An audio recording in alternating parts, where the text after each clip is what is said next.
tonight. Is Britain bouncing back? I really hope that this is the start of something really big, that the tide's turned and that lots of British jobs will be coming back. But with manufacturing making a comeback, are we up to the job? As a country, we need to develop more engineering graduates because the opportunities in this industry are great. This, in some ways, is a once-in-a-generation opportunity, so we need to make the most of it. Good evening and welcome to the Tonight programme. Over the past 30 years, more and more UK companies have taken their business overseas, attracted by lower labour costs in countries like China.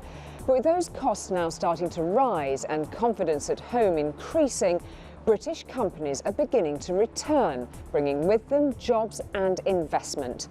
In tonight's programme, Laura Kunsberg examines whether Britain really is back in business.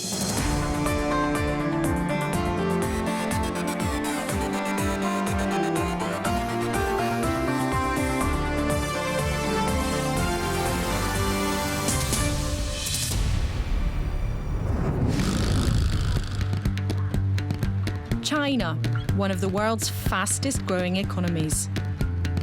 A decade ago, cushion manufacturer Tony Caldera moved the bulk of his production here, closing one of his UK factories at the cost of 100 jobs.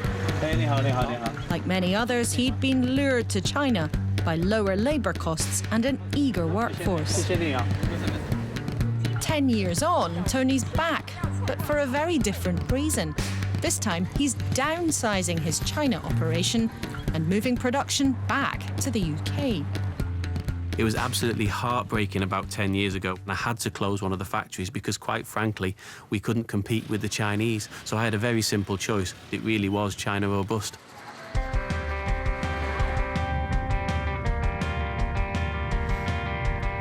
Today, all that's changed. Tony's visiting his once busy factory in East China to finalise its sale. We had found the holy grail in many ways. We had a British-inspired product at Chinese prices. So all the world's retailers came to China in the droves. They thought they'd found exactly what they were looking for. And for a while they had, but those low prices couldn't last forever. Chinese labour costs have been rising significantly. It cost me 5 times more to hire the people that we can see here compared to what it did in 2003. At its peak, the factory was absolutely flying. We had nearly 200 staff here, could sometimes make 40 or 50,000 cushions in a week. We had a business that was really going places. But now that same factory is running at less than half its capacity. Parts of it are completely empty. Meanwhile, back at Tony's cushion factory in Liverpool, the mood is very different. News he's bringing business back is a welcome guarantee of work for the future. At the end of the day, it's good for us that all the jobs and the work are coming back here. Yeah, and it's good news for us. Really good. Yeah. Because it makes you feel more secure because, like in the past, we've all lost jobs. Yeah. Because they've gone abroad. And now they're coming back. Yeah. And it's great. It's really taking off now. They like our sewing anyway, don't they? Shipping costs had gone up, duty rates had changed, lots of different small factors. And when we did the numbers, we were stunned. And a lot of the products that we actually were making in China, we found that we could make for just the same price in the UK. Now, of course, for us, this was a eureka moment. It's like, hooray, the tide has finally turned. Yeah, but if it's made in England, Carol, it's quality. Quality first. So this could be one of the choices that we have. It's very close to the old factory. Back in China, Tony is taking a look at a much smaller factory, around a quarter of the size of his previous one here. And also they have the offices there. We need to make some showrooms and some other things, so we will need to do some work. Already have the power supply, so plenty of natural light.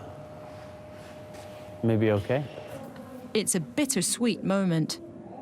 Unfortunately, we're having to make a smaller business now in the future. It does hurt a little bit, especially because some of my good Chinese staff have had to lose their jobs. But of course, I'm more happy that some of the jobs are going back home to the UK. Well, that's interesting, isn't it? And it seems Tony is not alone. Rising costs in countries like China and an increased demand for British products is fueling what looks like a manufacturing revival here in the UK, with a growing number of British manufacturers bringing business and jobs back from overseas. It's a trend known as reshoring, and experts say it's gathering pace. How significant is the trend of reshoring, and how much difference will it make to the economy, do you think? I'm very sure the trend is happening. And I think it does make a difference to the economy because it's bringing confidence back to UK manufacturing that we can make product here for the right price, but more importantly, perhaps with the right quality and the right service that surrounds that product to deliver excellent value for customers at a price that they are willing and able to pay. It's estimated this trend could create thousands of jobs over the next few years. But it's a far cry from the days when Britain was known as the workshop of the world. Billions more arrives in our docks and airports every month than we send to sell abroad in foreign countries. We import far more than we export. Britain's manufacturers have got a long way to go to catch up. Back in the 1960s, manufacturing accounted for almost a third of our whole economy and employed around 9 million people. But more competition from overseas, years of industrial action and several recessions led to devastating decline. Already in the first 10 months of this year, Britain lost 2,370,000 working days through strikes. And in a sense, manufacturing itself slowly but surely went out of fashion. I think people had forgotten that manufacturing was important in creating jobs, goods, productivity and exports. And I think the financial crisis brought it home because when the financial services sector in particular really dropped, I think government and others started to look around to say, well, what part of our industrial base now will start to generate exports and employment? And the answer came, manufacturing is one of the areas that should be stronger than it currently is. Shipbuilding, once one of Britain's biggest industries. In its heyday, Swan Hunter in Newcastle employed thousands of people. But by 2008, its towering cranes had been dismantled or sold off for scrap. The only reminder of its glory days now, the memories of the people who lived and worked there. They came in and they had a crane there and they used to lift the steel off the flatbedded railway trucks and into the yard. Well, it was a really major industry in the UK, and as far as the North East is concerned, we were building something like 1/5 of the world's ships. 100 years ago, UK was building 3/5. So it's been a huge employer for the best part of 100 years. Oh, you'd have 200-300 men on a ship, no problem, sometimes 500 when it was really starting to buzz, when it was finishing off. Sometimes we were practically tripping over each other. That, you know, to get the work done on time. Well, the boom times really lasted until about the 1960s, and the problem then was competition, particularly from Japan in the Far East. And the Japanese, they could build the ships, I'm afraid, a bit more cheaply, a bit more quickly. And that was really the beginning of a fairly gradual rundown of the industry over perhaps the next 20, 30 years or so. And the day it closed, I'll never forget, I thought it was the end of the world. Because you think, what am I going to do now? I was very angry with the way things were sold off. Everything went. There was just the cranes, the drag chains, the facilities for building ships, everything went. Those days of old heavy industries may well be gone forever. But the current revival's built around smaller grassroots companies choosing to manufacture in the UK. Footwear designers Jan and Sarah were planning to make their new trainers in China, but changed their minds and decided to go for Northampton instead. There's some fundamental differences between manufacturing in China and manufacturing in Britain. And one of the big advantages for us is to be able to make small quantities of exclusive products. We can do as small as 10 to 50 pairs for a customer, which means we're more accessible and there's less cost implication for us as a start-up business and also for the retailer purchasing from us. One of the big advantages we've got making in Britain is that we can do things quicker. So if suddenly a particular colour becomes very fashionable, we'll be able to do that a lot faster. Our production time in the factory's faster, and we then don't have the 4 to 6 week shipping and importing time. For 7 years, these paper cups were made exclusively in China. But having a long-distance supply chain stopped making sense. Now much of the production has been moved back to Britain, to Clitheroe in Lancashire. In manufacturing cups in China, it takes 8 to 10 weeks to get the cups from China to here. In bringing the production to the UK, we can now make cups in 72 hours, which we would never have been able to do from China. We started production 2 years ago, making 10,000 cups a week with one machine. Now we're up to 7 machines and make somewhere around 250,000 cups a month. Having a UK manufacturing plant has enabled us to penetrate the European market, which is proving to be a huge growth market for us. For entrepreneur Andrew, who makes specialist travel accessories, manufacturing overseas nearly sunk his business. He invested a lot of money in China making a new product, but the goods came back faulty.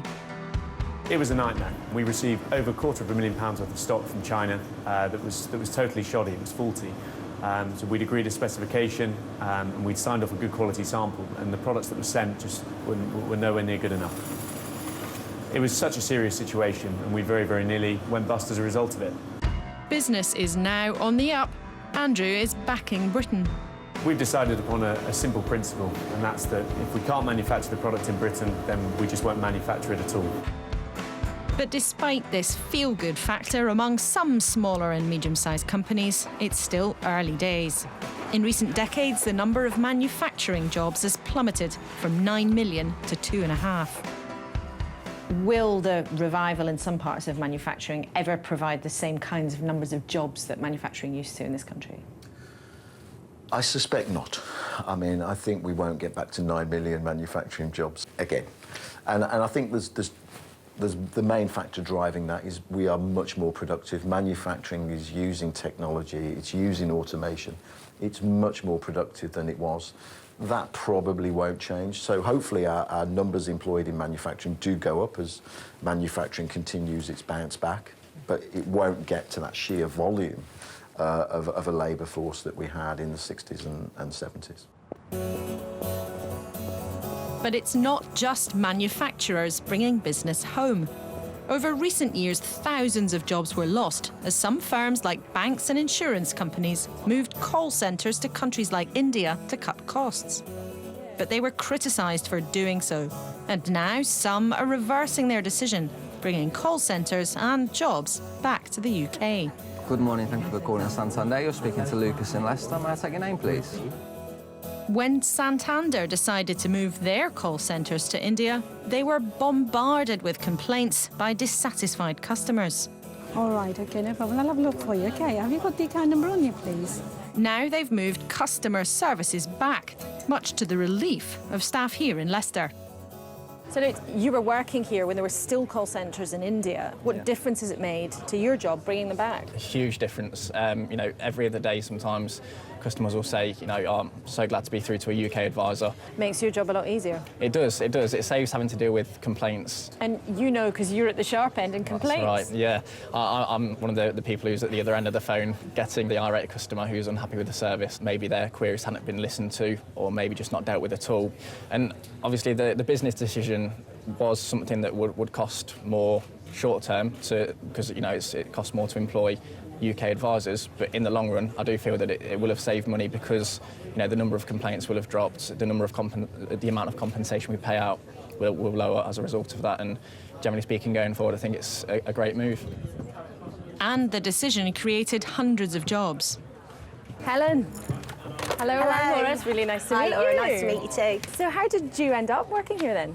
Well, I was made redundant from my last job. I've been there for 14 years, and at that particular time, They outsourced their contact centres to overseas, and I was without work. And it was 2011, height of the recession. There was hardly any jobs out there, and Santander had this opening, and I came here. So the opposite happened. So you were working in one call centre, those jobs went abroad, and then Santander brought them back? Yeah, absolutely. And thank you for your call today. Have a good day. So why was the decision taken in the first place to move call centres abroad? The decision was made quite a while ago. It was originally made in 2003, and at that time I would imagine there was a lot of factors that were considered into that decision, and one would have clearly been cost. Even though it costs more to have call centres here than in India, was it worth it to bring them back? Customers wanted a service where they spoke to people in the UK, and equally they wanted Santander as an employer to create jobs.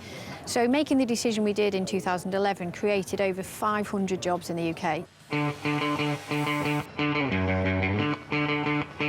Made in Liverpool and sold around the world, eh? Back on his factory floor, Tony Caldera's hoping orders will start coming in thick and fast. Now he's switched much of his production back to the UK. Made in Britain is not only important for the UK, but it's also important around the world. And a lot of our customers love the fact that we have a little tag on it saying made in the UK. They associate that with quality, they associate it with fashion, they associate it with good design. And overall, they think that a British product is a good product, a quality product, a desirable product. Made in Britain sells, and it sells around the world.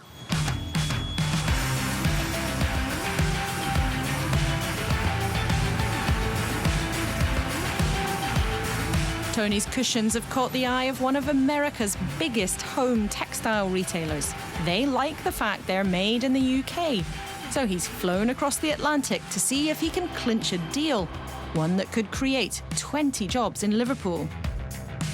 Here we are in New York City and going to a very big American textile retailer, and I'm hoping to do some more business with them. I've got mixed emotions today in terms of the meeting. I'm not quite sure what to expect. There's such a lot at stake here that I'm a little bit nervous, a little bit apprehensive, but also a bit excited as well, because if we can pull it off, then what a big thing for us back at home. It's often tough for British companies to win work outside Europe. They face competition from right around the world. But Tony's feeling positive. If he does get the order, his next task will be to make sure they can deliver. They really like our British-made product. It's a British product that's working, which means a lot to me. Of course, with them being the biggest home textile retailer in the world, we've got to be ready. We've got to be able to deliver for them. So we've got a lot of work still to do. We need to make sure that we don't let them down, because there's no point making such a fantastic opportunity and not being able to deliver. Despite the tentative success of companies like Tony's, there's a fear the recovery in manufacturing could stall because of a shortage of skilled workers. The UK needs thousands more graduates in science, technology and engineering, around 110,000 every year to fill all the jobs. In the last 2 or 3 years, I think manufacturers have tried to do a lot more than they were in the past to make it more attractive, both to the youngsters, but perhaps importantly within the youngsters segment, to the females, to get more women coming into manufacturing, which is still a very, very small percentage. Most manufacturers I talk to at the moment would put skill shortages as their #1 challenge. What are these guys doing? So one of this line over here is one of our finishing lines. So the guys are inspecting the vehicle to make sure there's no imperfections on the body. Recruiting new employees is even an issue for big companies like Jaguar Land Rover. They are trying to encourage more young people, particularly women, into the business. The favourite bit is getting to drive the new cars I've worked on. So driving around the track at 150 is going to put a smile on anyone's face. Rebecca Lee's an engineer in her 20s, is very much an exception to the rule. You're unusual, being a female engineer. Does that make any difference? For me personally, I don't really see it as much of a difference. I'd say when there has been a difference, it's always been a positive something for me happening, because people remember me for being a female engineer. So it's been a positive in my experience. And what does it mean to you to be part of a British brand? For me personally, I'm really proud to say I work for Jaguar Land Rover. To have that on my CV is something that I'm very proud of.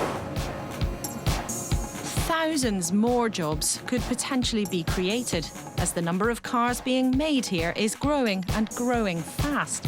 But a shortage of specialist skills like Rebecca's could throw a spanner in the works. But there is a potential problem. I mean, you're short of skills and short of talent in this sector. As a country, we need to develop more engineering graduates because the opportunities in this industry are great. But what's the risk if we don't? The risk is we don't take advantage of those opportunities because if we don't have enough engineers, we don't have enough young people coming into the industry, mean that you won't be able to entice more overseas investment and grow domestic suppliers. This in some ways is a once-in-a-generation opportunity, so we need to make the most of it. And yet, making the most of world-class engineering is what British manufacturing does best. Every 20 seconds, a vehicle rolls off a UK production line. More than 80% are sold abroad to over 100 different countries. Why are British-known car brands doing so well? Because they have strength in terms of engineering quality, brand reputation, the iconic British names like Land Rover, Jaguar, like Mini, like Bentley, Rolls-Royce, Aston Martin. These are brands which are known worldwide and loved worldwide. So that's a tremendous strength that the UK has, and one we want to keep and one we want to see grow.